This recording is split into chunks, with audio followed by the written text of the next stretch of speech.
नगर में देवशक्ति नाम का राजा रहता था। उसके पुत्र के पेट में एक सांप चला गया था। उस सांप ने वहीं अपना बिल बना लिया था। पेट में बैठे सांप के कारण उसके शरीर का प्रतिदिन क्षय होता जा रहा था।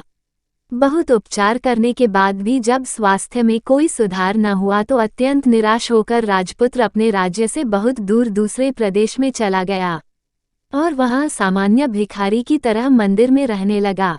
उस प्रदेश के राजा बलि की 2 नौजवान लड़कियां थीं। वह दोनों प्रतिदिन सुबह अपने पिता को प्रणाम करने आती थीं। उनमें से एक राजा को नमस्कार करती हुई कहती थी, महाराज जय हो, आपकी कृपा से ही संसार के सब सुख हैं। दूसरी कहती थी, महाराज ईश्वर आपके कर्मों का फल दे। दूसरी के वचन को सुनकर महाराज क्रोधित हो जाता था। एक दिन इसी क्रोधावेश में उसने मंत्री को बुलाकर आज्ञा दी, मंत्री इस कटु बोलने वाली लड़की को किसी गरीब परदेसी के हाथों में दे दो, जिससे यह अपने कर्मों का फल स्वयं चखे। मंत्रियों ने राजाज्ञा से उस लड़की का विवाह मंदिर में सामान्य भिखारी की तरह ठहरे परदेसी राजपुत्र के साथ कर दिया। राजकुमारी ने उसे ही अपना पति मानकर सेवा की। दोनों ने उस देश को छोड़ दिया। थोड़ी दूर जाने पर वे एक तालाब के किनारे ठहरे। वहां राजपुत्र को छोड़कर उसकी पत्नी पास के गांव से घी, तेल, अन्न आदि सौदा लेने गई।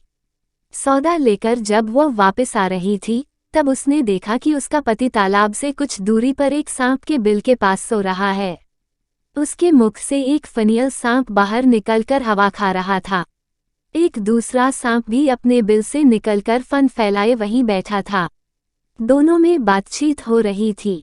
बिल वाला सांप पेट वाले सांप से कह रहा था, दुष्ट, तू इतने सर्वांग सुंदर राजकुमार का जीवन क्यों नष्ट कर रहा है। पेट वाला सांप बोला, तू भी तो इस बिल में पड़े स्वर्ण कलश को दूषित कर रहा है। बिल वाला सांप बोला, तो क्या तू समझता है कि तुझे पेट से निकालने की दवा किसी को भी मालूम नहीं। कोई भी व्यक्ति राजकुमार को उकाली हुई कांजी की राई पिलाकर तुझे मार सकता है। पेट वाला सांप बोला, तुझे भी तो गर्म तेल डालकर कोई भी मार सकता है। उद्धरण चिन्ह। इस तरह दोनों ने एक दूसरे का भेद खोल दिया। राजकन्या ने दोनों की बातें सुन ली थीं। उसने उनकी बताई विधियों से ही दोनों का नाश कर दिया।